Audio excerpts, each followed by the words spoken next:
ಇವತ್ತು ಒಂದು ಮಹತ್ವದಂತ ಕರ್ನಾಟಕ ರಾಜ್ಯ ಮಟ್ಟದ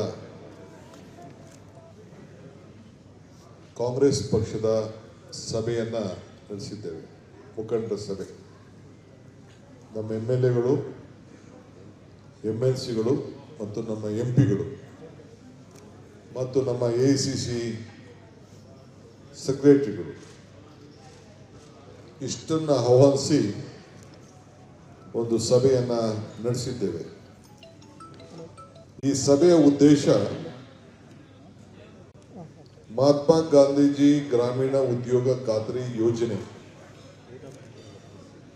ಏನು, ಆ ಯೋಜನೆಯನ್ನ ತೆಗೆದಾಕಿ, ಆ ಕಾನೂನನ್ನು ತೆಗೆದಾಕಿ ಹೊಸದಾಗಿ VB ಗ್ರಾಮ್ ಜಿ ಬಿಲ್ ಅಂಥೇಳಿ ಏನು ಹೊಸದಾಗಿ ತಯಾರು ಮಾಡಿ ಇಡೀ ದೇಶಕ್ಕೆ ಒಂದು ಆಶ್ಚರ್ಯವನ್ನ ಉಂಟು ಮಾಡಿದ್ದಾರೆ. ಅದರ ವಿರುದ್ಧವಾಗಿ ಚರ್ಚೆ ಮಾಡಿ ಮುಂದಿನ ರೂಪರೇಷೆಗಳನ್ನು ರೂಪಿಸ್ಲಿಕ್ಕೋಸ್ಕರ ಈ ಒಂದು VB ಗ್ರಾಮ್ ಜಿ ಬಿಲ್ ವಾಪಸ್ ಪಡಿಬೇಕು, ನಮ್ಮ ಮಹಾತ್ಮ ಗಾಂಧೀಜಿ ಉದ್ಯೋಗ ಖಾತ್ರಿ ಯೋಜನೆ ಬಿಲ್ ವಾಪಸ್ ಅನುಷ್ಠಾನಕ್ಕೆ ತರಬೇಕು ಅಂತ ಹೇಳಿ ನಮ್ಮ ಹೋರಾಟದ ರೂಪರೇಷೆಗಳನ್ನು ಪ್ರಾರಂಭ ಮಾಡಲಿಕ್ಕೆ ಇವತ್ತು ಸಭೆಯನ್ನ ಕರೆದಿದ್ದೇವೆ. ಬೆಳಗ್ಗೆ ಮುಖ್ಯಮಂತ್ರಿಗಳ ಸಮ್ಮುಖದಲ್ಲಿ ಕ್ಯಾಬಿನೆಟ್ ಅನ್ನು ಕೂಡ ಈ ವಿಚಾರ ಚರ್ಚೆ ಮಾಡಿದ್ದೇವೆ. ಇಲ್ಲೂ ಕೂಡ ಎಲ್ಲ ಶಾಸಕರುಗಳ ಜೊತೆಯಲ್ಲಿ ಚರ್ಚೆ ಮಾಡಿದ್ದೇವೆ. ಸದ್ಯದಲ್ಲೇ ನಾನು ವಿಧಾನಸಭೆಯಲ್ಲಿ ಸ್ವತಂತ್ರ ಅಭ್ಯರ್ಥಿಗಳು, ನಮ್ಮ ಪಕ್ಷದ ಪದಾಧಿಕಾರಿಗಳು, ಜಿಲ್ಲಾಧ್ಯಕ್ಷರು, ಬ್ಲಾಕ್ ಅಧ್ಯಕ್ಷರುಗಳ ಸಭೆಯನ್ನು ಕೂಡ ಸದ್ಯಕ್ಕೆ ನಾನು ಕರೀತಾ ಇದ್ದೇನೆ. ಆ ದಿನಾಂಕವನ್ನು ನಿಮಗೆ ನಾನು ತಿಳಿಸ್ತೇನೆ. ಅದನ್ನು ನಮ್ಮ ಕಾಂಗ್ರೆಸ್ ಕಚೇರಿಯಲ್ಲಿ ನಾನು ಕರೀತೇನೆ. ಇವತ್ತು ಪ್ರಮುಖವಾದಂತಹ ನಿರ್ಣಯ ಏನು ನಾವು ಮಾಡಿದ್ದೀವಿ ಅಂದರೆ, ಇದು ದೇಶಕ್ಕೆ ಒಂದು ದೊಡ್ಡ ಮಾರಕ. ನಮಗೆ ಈ ಒಂದು ನರೇಗಾ, ಮನ್ರೇಗಾ ಪುನರ್ಸ್ಥಾಪನೆ ಮಾಡಲಿಕ್ಕೆ ನಮ್ಮ ಹೋರಾಟ ಒಂದು ಪ್ರಾರಂಭವನ್ನು ಮಾಡಲಿಕ್ಕೆ ರೂಪಿಸ್ತಾ ಇದ್ದೇವೆ. ಮೊದಲನೆಯ ದೊಡ್ಡ ಮಹತ್ವವಾದಂತಹ ತೀರ್ಮಾನ ಏನಪ್ಪಾ ಅಂದ್ರೆ, ಸದ್ಯದಲ್ಲೇ ಒಂದು 3 ದಿನದಲ್ಲಿ ಎಲ್ಲ ಜಿಲ್ಲಾ ಕೇಂದ್ರಗಳಲ್ಲಿ ನಮ್ಮ ಡಿಸ್ಟ್ರಿಕ್ಟ್ ಮಿನಿಸ್ಟರ್ಸು, ನಮ್ಮ ಶಾಸಕರು ಈ ವಿಚಾರವಾಗಿ ಅವರು ಮಾಧ್ಯಮವನ್ನು ಉದ್ದೇಶಿಸಿ ಮಾತನಾಡ್ತಾರೆ, ಜಾಗೃತಿ ಮೂಡಿಸ್ತಾರೆ. ಎರಡನೇದು, ತಾಲೂಕ್ ಲೆವೆಲಲ್ಲಿ ಮತ್ತು ಗ್ರಾಮ ಪಂಚಾಯತಿ ಮಟ್ಟದಲ್ಲಿ ಪ್ರತಿಯೊಂದು ಕಾರ್ಯಲ್ಲೂ ಕೂಡ ಇದರ ಪ್ರತಿಭಟನೆ ಕಾರ್ಯಕ್ರಮವನ್ನು ವಿವಿಧ ರೀತಿಯಲ್ಲಿ ಹಮ್ಮಿಕೊಳ್ತಾರೆ. ಆ ಕಾರ್ಯಕ್ರಮವನ್ನು ತಮಗೂ ಕೂಡ ನಾನು ತಿಳಿಸ್ತೇನೆ. ಜೊತೆಯಲ್ಲಿ ಅದಲ್ಲದೆ ಪ್ರತಿ ಪಂಚಾಯಿತಿಲೂ ಕೂಡ ಇದ್ರ ಬಗ್ಗೆ ಒಂದು ಸಭೆಗಳನ್ನು ನಡೆಸಿ ಗ್ರಾಮ ಪಂಚಾಯಿತಿಗಳಲ್ಲಿ ಅವರ ಆಚಾರ ವಿಚಾರಗಳನ್ನು ಚರ್ಚೆ ಮಾಡಿ, ಅವರು ಆಗ್ತಾ ಇರೋಂಥ ಅನ್ಯಾಯಗಳನ್ನು ಚರ್ಚೆ ಮಾಡಿ. ಏಕೆಂದರೆ ಇಲ್ಲಿ 6,000 ಕೋಟಿ ರೂಪಾಯಿ ಅಷ್ಟು ಪ್ರತಿ ವರ್ಷ ಪಂಚಾಯಿತಿಗಳಲ್ಲಿ ಕೆಲಸ ನಡೀತಾ ಇತ್ತು, ಉದ್ಯೋಗ ಸಿಗ್ತಾ ಇತ್ತು.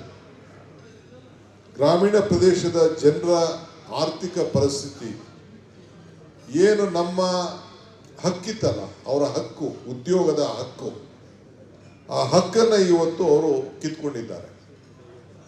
ಎರಡನೇದು, ಗ್ರಾಮ ಪಂಚಾಯತಿಗಿದ್ದಂಥ ಹಕ್ಕಿತ್ತಲ್ಲ, ನಮ್ಮ 74ನೇ ತಿದ್ದುಪಡಿಯಲ್ಲಿ 73-74 ತಿದ್ದುಪಡಿಯಲ್ಲಿ ಏನು ಹಕ್ಕಿತ್ತಲ್ಲ, ಅವರೇ ಪಂಚಾಯತಿಗಳಲ್ಲಿ ಯಾರಿಗೆ ಉದ್ಯೋಗ ಕೊಡಬೇಕು ಅಂತೇಳಿ ಯಾವ ರೀತಿ ಕಾರ್ಯಕ್ರಮ ಮಾಡಬೇಕು ಅಂತೇಳಿ ತೀರ್ಮಾನ ಮಾಡುತ್ತಾ ಇತ್ತಲ್ಲ, ಅದನ್ನ ಕಿತ್ಕೊಂಡು ಇವತ್ತು ದೆಹಲಿಯಿಂದ ಕೊಡುವಂತ ಒಂದು ತೀರ್ಮಾನವನ್ನ ಅವರು ಮಾಡಿದ್ದಾರೆ.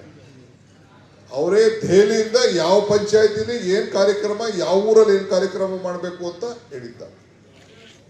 ನಾವು ಪ್ರತಿಯೊಬ್ಬ ವ್ಯಕ್ತಿ ಯಾರಿಗೆ ಉದ್ಯೋಗ ಇಲ್ಲ, ಉದ್ಯೋಗ ಕೊಡೋವನ್ನ ಆಯ್ಕೆ ಮಾಡ್ಕೊಳ್ಳೋದು ಅವ್ರಿಗೆ ಬಿಟ್ಟಿತ್ತು. ಅವ್ರ ಹತ್ರ ಒಬ್ಬ ಜಾಬ್ ಕಾರ್ಡ್ ಇದ್ರೆ, ಚಾಮರಾಜನಗರದವನು ಜಾಬ್ ಕಾರ್ಡ್ ಇದ್ರೆ ಬೇಕಾದ್ರೆ ಹೋಗಿ ಚಿಕ್ಕಬಳ್ಳಾಪುರದಲ್ಲೋ ಕೋಲಾರದಲ್ಲೋ ಬೇಕಾದ್ರೆ ಉದ್ಯೋಗ ಕೇಳಿ ಮಾಡೋಷ್ಟು ಶಕ್ತಿ ಈ ನಮ್ಮ ಮನ್ರೇಗಾ ಯೋಜನೆಯಲ್ಲಿ ಇತ್ತು. ಆಮೇಲೆ ಪ್ರತಿಯೊಬ್ಬ ಕೂಡ ಯಾರು ಕೆಲಸ ಮಾಡ್ತಾರೆ ಅವನಿಗೆ ಸಾಯಂಕಾಲದೊಳಗಡೆ ಇಲ್ಲ ಒಂದು ವಾರದೊಳಗಡೆ ಅವನಿಗೆ ಕೂಲಿ ವಾಪಸ್ಸು ಅವನಿಗೆ ಕೊಡುವಂಥ ಶಕ್ತಿ ಇತ್ತು. ಕೇಂದ್ರ ಸರ್ಕಾರಕ್ಕೆ ಸಂಪೂರ್ಣವಾಗಿ 100% ಕೂಲಿಯನ್ನ ಬಿಡುಗಡೆ ಮಾಡೋಂಥ ಹಕ್ಕು ಕೂಡ ಇತ್ತು. ಅವನು ಪಡ್ಕೊಳ್ಳೋಂಥ ಹಕ್ಕು, ಅವನ ಅಕೌಂಟ್ಗೆ ಹೋಗುವಂಥ ಹಕ್ಕು ಕೂಡ ಇವತ್ತು ಇತ್ತು. ಇದನ್ನೆಲ್ಲ ಕೂಡ ಮುಗಿಸಿ ಇವತ್ತು ಇದಕ್ಕೆ ಒಂದು ಹೊಸ ರೂಪವನ್ನ ಇವತ್ತು ತಂದಿದ್ದಾರೆ. ಈ ಎಲ್ಲ ವಿಚಾರಗಳನ್ನ ಇವತ್ತು ಜನರಿಗೆ ತಲುಪಿಸಬೇಕು. ಜೊತೆಗೆ 60% ಕೇಂದ್ರ ಸರ್ಕಾರ, 40% ರಾಜ್ಯ ಸರ್ಕಾರ ಕೊಡಬೇಕು ಅಂತೇಳಿ. ಇದು ಫೆಡರಲ್ ಸಿಸ್ಟಮ್ ಅಲ್ಲಿ ಇಂತ ಏನಾದ್ರು ತೀರ್ಮಾನ ಮಾಡಬೇಕು ಅಂದ್ರೆ ನಮ್ಮ ರಾಜ್ಯಗಳ ಹತ್ರ ಚರ್ಚೆ ಮಾಡಿಬಿಟ್ಟು ತೀರ್ಮಾನವನ್ನು ಮಾಡಬೇಕು, ಸಮಾಲೋಚನೆ ಮಾಡಬೇಕು, ವಿಶ್ವಾಸಕ್ಕೆ ತೆಗೆದುಕೊಳ್ಬೇಕು. ನಮ್ಮ ಆರ್ಥಿಕ ಪರಿಸ್ಥಿತಿಗಳನ್ನ ಗಮನದಲ್ಲಿ ಇಟ್ಕೊಂಡು ಅವರು ತೀರ್ಮಾನವನ್ನು ಮಾಡಬೇಕು. ಅದನ್ನೆಲ್ಲ ಬಿಟ್ಟು ಏಕಾಏಕಿ ರಾತ್ರೋರಾತ್ರಿ ಈ ತೀರ್ಮಾನಗಳನ್ನ ಈ ಸಂದರ್ಭದಲ್ಲಿ ಅವರು ಮಾಡಿದ್ದಾರೆ. ಸೊ ಅದಕ್ಕೆ ನಾವು ನಮ್ಮ ಹೋರಾಟದ ಸ್ವರೂಪವನ್ನ ಗ್ರಾಮ ಪಂಚಾಯತಿ ಮಟ್ಟದಲ್ಲಿ, ತಾಲೂಕು ಮಟ್ಟದಲ್ಲಿ, ಜಿಲ್ಲಾ ಮಟ್ಟದಲ್ಲಿ ನಾವು ರೂಪಿಸ್ತಾ ಇದ್ದೇವೆ. ಈಗ ಮಾಧ್ಯಮ ಗೋಷ್ಠಿಗಳು ಒಂದು, ಎರಡನೇದು ಧರಣಿಗಳು, ಮೂರನೇದು 26ನೇ ತಾರೀಕಿಂದ 2ನೇ ತಾರೀಕುವರೆಗೂ. 2ನೇ ತಾರೀಕಿಗೆ 20 ವರ್ಷ, ಫೆಬ್ರವರಿ 2ನೇ ತಾರೀಕಿಗೆ. 26ನೇ ತಾರೀಕು ರಿಪಬ್ಲಿಕ್ ಡೇ ಇದೆ. ಈ ಒಂದು ವಾರದ ಸಮಯದಲ್ಲಿ ಪ್ರತಿಯೊಂದು ವಿಧಾನಸಭಾ ಕ್ಷೇತ್ರದಲ್ಲೂ ಕೂಡ ನಮ್ಮ ಲೀಡ್ಸ್ ಕನಿಷ್ಠ 5 ಕಿಲೋಮೀಟರ್ ಅಷ್ಟು ತಾಲೂಕ್ ಹೆಡ್ ಕ್ವಾರ್ಟರ್ಸ್ ಅಲ್ಲಿ ಗ್ರಾಮ ಪಂಚಾಯಿತಿಯ ಸದಸ್ಯರು, ನಮ್ಮ ಮುಖಂಡಗಳು ಮತ್ತು ಈ ನಮ್ಮ ಉದ್ಯೋಗ ಖಾತ್ರಿ ಯೋಜನೆಯ ಸದಸ್ಯರು, ಮೆಂಬರ್ಸ್ ಯಾರು ಗ್ಯಾರಂಟಿ ಕಾರ್ಡ್ ಅನ್ನ ಇಟ್ಕೊಂಡಿದ್ದಾರೆ ಅವರ ಜೊತೆಯಲ್ಲಿ ಅವರ ನೋವನ್ನ ಹೊರ ಹಾಕುವಂತ ಒಂದು ಪಾದಯಾತ್ರನ ಹಮ್ಮಿಕೊಳ್ಳುವಂತ ಒಂದು ಕಾರ್ಯಕ್ರಮವನ್ನ ಇವತ್ತು ಈ ಸಭೆ ತೀರ್ಮಾನವನ್ನ ಮಾಡಿದೆ. ಇದಲ್ಲದೆ ಆದಷ್ಟು ಇದೊಂದು ಪ್ರತಿಭಟನೆ ಕಾರ್ಯಕ್ರಮ, ಇದು ಪ್ರತಿಭಟನೆ ಪಾದಯಾತ್ರೆ. ಇದರ ಜೊತೆಗೆ ನೆಕ್ಸ್ಟ್ ಒಂದು ಕ್ಯಾಬಿನೆಟ್ ಅಲ್ಲಿ ದಿನಾಂಕವನ್ನು ನಿಗದಿ ಮಾಡಿ 2 ದಿನದ ಒಂದು ಸ್ಪೆಷಲ್ ಸೆಷನ್ ಕರೆದು ಇದ್ರ ಬಗ್ಗೆ ವ್ಯಾಪಕವಾಗಿ ಚರ್ಚೆ ಮಾಡಿ ಸಾಧಕ ಬಾಧಕಗಳನ್ನ ಮಂದಟ್ಟು ಮಾಡಿ ಜನರು ಕೂಡ ಜಾಗೃತಿಯನ್ನ ಮೂಡಿಸ್ಲಿಕ್ಕೆ ಅಸೆಂಬ್ಲಿ ಮುಖಾಂತರ ಇದ್ರ ವಿರುದ್ಧವಾಗಿ ಈ ನಮ್ಮ ಏನು ನಮ್ಮ ಅಭಿಲಾಷೆ ಇದೆ, ರಾಷ್ಟ್ರದ ಜನರ ಬದುಕಿನ ಬಗ್ಗೆ ಏನು ಅಗಾಧವಾದಂಥ ನೋವು ಉಂಟಾಗಿದೆ, ಇದನ್ನ ಮತ್ತೆ ಮರುಸ್ಥಾಪನೆ ಮಾಡಬೇಕು. ಇದರ ವಿರುದ್ಧವಾಗಿ ನಾವು ಇದನ್ನ ಸಹಿಸಿಕೊಳ್ಳಿಕ್ಕೆ ಸಾಧ್ಯ ಇಲ್ಲ.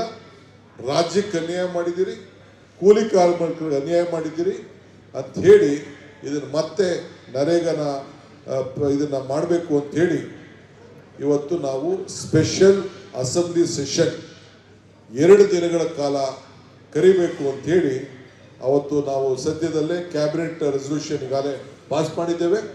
ಇವತ್ತು ಅಸೆಂಬ್ಲಿ ಸೆಷನ್ ಅನ್ನ ದಿನಾಂಕವನ್ನ ಮುಖ್ಯಮಂತ್ರಿಗಳು ಇನ್ನೊಂದಿನ ತೀರ್ಮಾನವನ್ನ ಮಾಡ್ತಾರೆ. ನಮ್ಮ ಹೋರಾಟ ಉದ್ಯೋಗದ ಹಕ್ಕುಗಳ ರಕ್ಷಣೆಗೋಸ್ಕರ, ಪಂಚಾಯಿತಿ ಅಧಿಕಾರಿಗಳ ರಕ್ಷಣೆಗೋಸ್ಕರ, ಸಂವಿಧಾನದ ರಕ್ಷಣೆಗೋಸ್ಕರ ಹಾಗೂ ಕರ್ನಾಟಕದ ಹಿತದ ಕಾಪಾಡಲಿಕ್ಕೋಸ್ಕರ ಇವತ್ತು ನಮ್ಮ ಕರ್ನಾಟಕ ರಾಜ್ಯ ಇದನ್ನ ಒಂದು ದೊಡ್ಡ ಐತಿಹಾಸಿಕವಾದಂಥ ಹೋರಾಟ ಇಡೀ ರಾಷ್ಟ್ರದಲ್ಲೇ ಕರ್ನಾಟಕದ ಮುಖಾಂತರ ಇದನ್ನ ಪ್ರಾರಂಭವನ್ನು ಮಾಡ್ತಾ ಇದ್ದೀವಿ ಅಂತ ಹೇಳಲಿಕ್ಕೆ ನನಗೆ ಬಹಳ ಹೆಮ್ಮೆ ಆಗ್ತದೆ.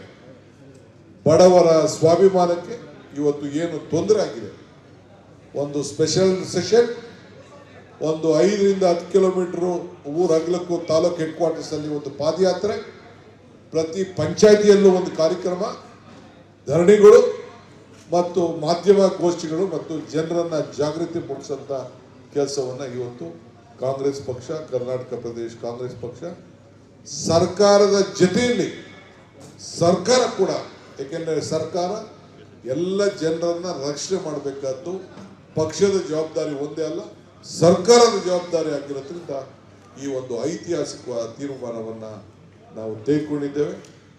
ಈ ಅನೇಕ ಸಲಹೆಗಳನ್ನ, ಸೂಚನೆಗಳನ್ನ ನಮ್ಮ ಗ್ರಾಮೀಣ ಮಂತ್ರಿಗಳಾಗಿದ್ದಂಥ ಎಚ್ ಕೆ ಪಾಟೀಲ್ ಸಾಹೇಬರು ಮತ್ತು ನಮ್ಮ ಪ್ರಿಯಾಂಕಾ ಖರ್ಗೆ ಅವರು, ಆ ಗ್ರಾಮೀಣದ ಸಚಿವರು, ಇವರು ಮಾಜಿ ಸಚಿವರಿದ್ದಾರೆ, ಇವರು ಹಾಲಿ ಸಚಿವರಿದ್ದಾರೆ, ಅವರು ಕೂಡ ವ್ಯಾಪಕವಾಗಿ ಈ ವಿಚಾರದಲ್ಲಿ ದೀರ್ಘವಾಗಿ ಚರ್ಚೆ ಮಾಡಿ ಅನೇಕ ಸಲಹೆಗಳನ್ನು ಕೂಡ ನಮ್ಮ ಸರ್ಕಾರಕ್ಕೆ, ಪಕ್ಷಕ್ಕೆ ಎರಡಕ್ಕೂ ಕೂಡ ಈ ಸಂದರ್ಭದಲ್ಲಿ ಕೊಟ್ಟಿದ್ದಾರೆ. ಈ ವಿಚಾರಗಳನ್ನು ತಮ್ಮ ಗಮನಕ್ಕೆ ನಾನು ತಿಳಿಸ್ತಾ ಇದ್ದೇನೆ. ಸೊ ಇನ್ನು ಕೆಲವು ಪ್ರೋಗ್ರಾಮ್ಸ್ ಇದೆ, ನಾನು ಆಮೇಲೆ ನಿಮಗೆ ಇದನ್ನು ನೆಕ್ಸ್ಟು ನಾನು ಆ ಮೀಟಿಂಗಲ್ಲಿ ನಮ್ಮ ಕಾರ್ಯಕರ್ತರನ್ನ, ನಮ್ಮ ಮುಖಂಡಗಳನ್ನ ಕರೆದು ಚರ್ಚೆ ಮಾಡಿ ತಮ್ಮ ಗಮನವನ್ನು ಸೆಳೀತೇನೆ ಅನ್ನೋ ಮಾತನ್ನು ಈ ಸಂದರ್ಭದಲ್ಲಿ ತಿಳಿಲಿಕ್ಕೆ ನಾನು ಬಯಸ್ತೇನೆ.